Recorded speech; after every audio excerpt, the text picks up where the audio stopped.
নমস্কাৰ বন্ধু বান্ধৱী সকল কি খবৰ আপোনালোকৰ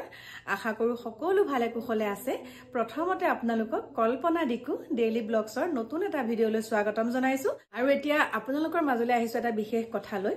এই কেদিন মই যেন আপোনালোকৰ মাজলৈ ভিডিঅ' দি আছো মোক বহুত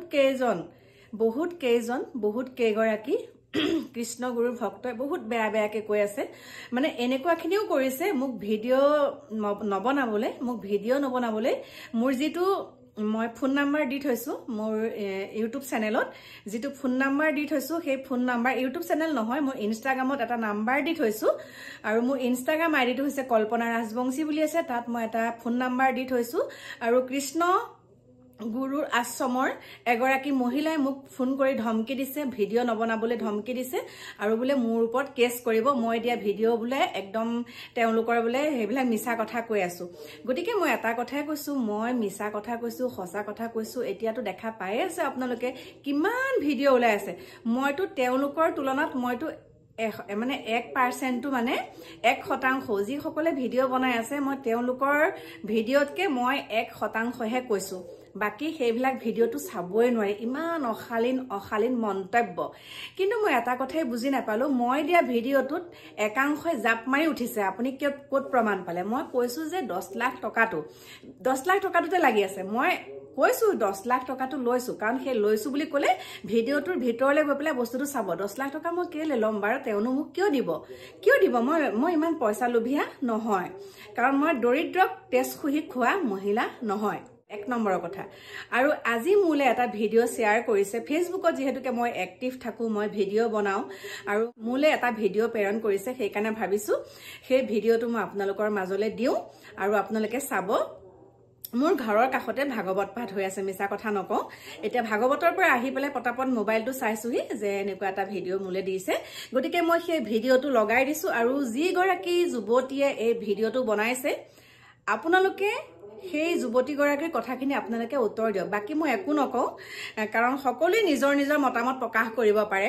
হয়নে নহয় বাক স্বাধীনতা সকলোৰে আছে সকলোৱে নিজৰ মতামত প্ৰকাশ কৰিব পাৰে এইটোৱে নহয় যে কিছুমানে মোৰ মতামতটো বেয়া পাব বুলি কিছুমানে কেছ কৰিব কিবা কৰিব কিহৰ ভিত্তিত কেছ কৰিব মই কি বেয়া কথা কলো মই কি বেয়া শব্দ কৈছো তেওঁক মই কিবা মানে আসলতে চাওক মই কোৱা কথাখিনি তেওঁলোকে কিয় বেয়া পাইছে হেতু মই নেজানো কিন্তু এতিয়া যে ইমানখিনি বাতৰি ইমান নিউজত ইমান বেয়াকে কৈছে তেওঁলোকৰ ওপৰত আপোনালোকে কি কৰিব বিহিত ব্যৱস্থা কি ল'ব বিহিত ব্যৱস্থা ল'ব মোক যেন ধমকি দি পেলাই ফোন কৰিছে যে কেছ কৰিম কিবা কৰিম ঠিক আছে যি কৰা যাব মইতো কাকো মাৰ্ডাৰ কৰা নাই মই কাৰোবাক মাৰ্ডাৰ কৰিছো নেকি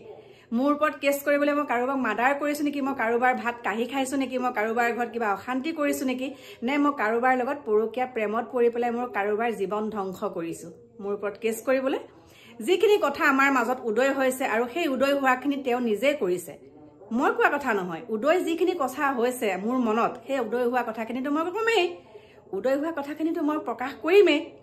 গতিকে সদায় সঁচাৰ ওপৰত মাতি আহিছো আৰু এইখিনি কথা কওঁতে যদি মোৰ ওপৰত কেছ মামলা হয় তেনেহলে মই জেললৈ যাবলৈও সাজু আছো আৰু মই আশা কৰিছো মোৰ বিশ্বাস মোৰ লগত 10 জন মানুহ হলেও ওলাব মোক বহুতে কৈ আছে আপোনাৰ ওপৰত কেছ কৰক আমি আপোনাৰ লগত যাম আমি প্ৰমাণ দিম তেওঁলোকৰ আশ্ৰমৰ মানুহেও মোলে কমেন্ট কৰিছে তেওঁলোকৰ কৃষ্ণগুৰু আশ্ৰমত থকা মানুহে মোক কমেন্ট কৰিছে আপোনালোকে মোৰ কমেন্ট বক্স চাব আৰু কমেন্ট বক্সত আপোনালোকে গম পাব আৰু বেছিকে নকওঁ গতিকে এই ভিডিঅ'টো লগাই দিছো এই যি গৰাকী যুৱতীয়ে এটা ভিডিঅ'টো বনাইছে মোক প্ৰেৰণ কৰিছে এগৰাকীয়ে মোলে শ্বেয়াৰ কৰিছে মই সেইকাৰণে আপোনালোকৰ মাজলৈ দিছো আৰু আপোনালোকৰ মতামত জনাব বাকি সকলো ভালে কুশলে থাকিব প্ৰভু ভগৱন্তই সকলোকে কৃপা কৰক সেইখিনিকে কৈ পেলাই এতিয়া আপোনালোকৰ মাজৰ পৰা বিদায় লৈছো তাৰ আগতে আপোনালোকে এই ভিডিঅ'টো চাই লওক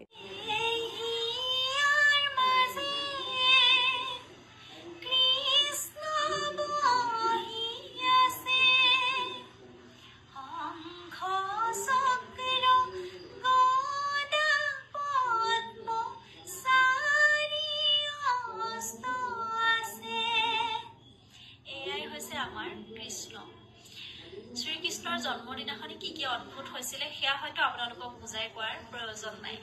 আৰু শ্ৰীমন্ত শংকৰদেৱে সৰুকালতে ভৰালুইখন পাৰ হৈছিল কৰতল কমল লিখিছিল কীৰ্তন দশম গুণমালা নামঘোষা হৈছে আমাৰ শংকৰ মাধৱৰ অৱদান আৰু সেই গুৰু দুজনাৰ সৃষ্টিৰাজি হয়তো বেলেগকৈ কোৱাৰ প্ৰয়োজন নাই। শ্ৰীকৃষ্ণই কনিষ্ক আঙুলিৰে গোবৰ্ধন পৰ্বত দাঙি ধৰিছিল আৰু তেওঁৰ কি কি অদ্ভুত মহিমা আছে সেয়া হয়তো শাস্ত্ৰ গীতা ভাগৱত ইত্যাদিত আপোনালোকে নিশ্চয় পঢ়িবলৈ পাইছে। কথা হ'ল কৃষ্ণগুৰুৰ কিছুমান ভক্তই ভিডিঅ' বনাই থকা দেখিছো। তেওঁলোকে কৈছে যে আমাৰ প্ৰভু ঈশ্বৰ শ্ৰীকৃষ্ণৰ অৱতাৰ, আমাৰ প্ৰভু ঈশ্বৰ শংকৰদেৱৰ অৱতাৰ। প্ৰথমতে আপোনালোকে এইটো ক্লিয়াৰ কৰকচোন, আচলতে তেওঁ শংকৰদেৱৰ অৱতাৰ নে কৃষ্ণৰ অৱতাৰ?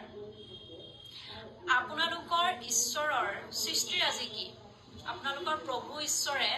শংকৰ মাধৱৰ নিচিনাকৈ কেইখন পুথি লিখিলে? এইকেইদিন এগৰাকী কৃষ্ণগুৰুৰ ভক্তৰ ভিডিঅ' মোৰ তাত বাৰে বাৰে আহি আছে। তেখেতে কি কয় জানেনে? আৰু প্ৰভু ঈশ্বৰৰ অৱতাৰ হৈছে শান্তক পালন, দুষ্টক দমন কৰিবৰ কাৰণে। যদি আপোনালোকৰ প্ৰভু ঈশ্বৰে দুষ্টক দমন কৰিবৰ কাৰণে অৱতাৰ লৈছে, তেতিয়াহ'লে আমাৰ অসমত অপৰাধ, অন্যায়, ধৰ্ষণ, হত্যা এইবিলাক যে হৈ আছে, বিভিন্ন পাপ হৈ আছে, সেই দুষ্টসকলক কিয় দমন কৰিব পৰা নাই? বেলেগৰটো বাদ দিছো, প্ৰভু ঈশ্বৰৰ আশ্ৰমত যিবিলাক পাপ হৈ আছে সেইবিলাক কিয় খণ্ডন কৰিব পৰা নাই বা সেইবিলাক তেওঁ কিয় দেখা নাই? কমেণ্টত পাইছো, কিছুমান কমেণ্ট পাইছো, তেওঁলোকে কৈছে যে মই সেই প্ৰভু ঈশ্বৰৰ তাৰমানে হোষ্টেলত আছিলো, তাত থাকোতে তেওঁলোকে চিকিউৰিটি ফিজ লৈছিলে আৰু যেতিয়া স্কুলৰ পৰা ওলালো সেই সময়ত তেওঁলোকে চিকিউৰিটিৰ ফিজটো ঘূৰাই দি দিলে। আপোনালোকৰ যদি প্ৰভু ঈশ্বৰে হয়, ভগৱানে হয়, তেতিয়াহ'লে তেওঁৰ ইমান টকাৰ প্ৰতি মোহ কিয়? কাৰণ ভগৱানকতো মই জনাত টকাৰ প্ৰয়োজন নাই। ভগৱানে কোৱা নাই যে মোক তুমি টকা দিয়া, মোক তুমি আমুক দিয়া, কেতিয়াও কোৱা নাই। ভগৱানক যদি আপুনি ফুল এপাহো দিয়ে তাতো সন্তুষ্ট হয়। ভগৱানক যদি আপুনি পানী এচলো দিয়ে তাতো সন্তুষ্ট হয়। ভগৱানক যদি একো নিদিও আপুনি তেওঁৰ ওচৰত সেৱা লয় তাতো ভগৱান সন্তুষ্ট হয়। তেতিয়াহ'লে আপোনালোকৰ ঈশ্বৰ, প্ৰভু ঈশ্বৰ কিয় সন্তুষ্ট নহয়? টকা দিলেহে যে তেওঁ সন্তুষ্ট হয় কিয়? এইকেইদিন ভিডিঅ'সমূহত কিছুমান কমেণ্ট পাইছো, কৃষ্ণগুৰুৰ শিষ্যসকলে কমেণ্ট কৰিছে যে তেওঁলোকে লেংটা দেৱীক পূজা কৰে আৰু আমাক জ্ঞান দিবলৈ আহে, আমাৰ প্ৰভু ঈশ্বৰক অপমান কৰিবলৈ আহে, সমালোচনা কৰিবলৈ আহে। তেতিয়াহ'লে মই আপোনালোকক এটা কথা সুধিছো, আপোনালোকৰ প্ৰভু ঈশ্বৰে আপোনালোকক এইখিনিয়ে শিক্ষা দিছেনে যে এগৰাকী হিন্দু দেৱীক আপোনালোকে অপমান কৰিছে, হিন্দু ধৰ্মক আপোনালোকে অপমান কৰিছে? আপোনালোকৰ যদি কৃষ্ণগুৰু প্ৰেমানন্দ ভগৱান, তেতিয়াহ'লে আপোনালোকে আমাৰ শাস্ত্ৰ, ভাগৱত গীতা, কীৰ্তন দশম ঘোষা এইবিলাকৰ পৰা কপি কৰাৰ কি প্ৰয়োজন? আপোনালোকে যিবিলাক নাম গায় তাত নামঘোষাৰ পৰা কপি কৰাই, মাত্ৰ তাত মাজত এটা দুটা শব্দহে আপোনালোকে নিজেই সুমুৱাই দিছে, অৰ্থাৎ সাল সলনি কৰি দিছে।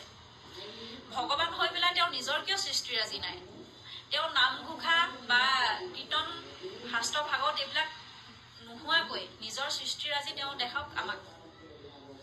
আমাৰ ধৰ্মক অপমান কৰিছে, অৰ্থাৎ আমাৰ ধৰ্মীয় পুথিখিনিকে আপোনালোকে নকল কৰিছে। কিমান লাজৰ বিষয়ে আপোনালোকে ভাবকচোন।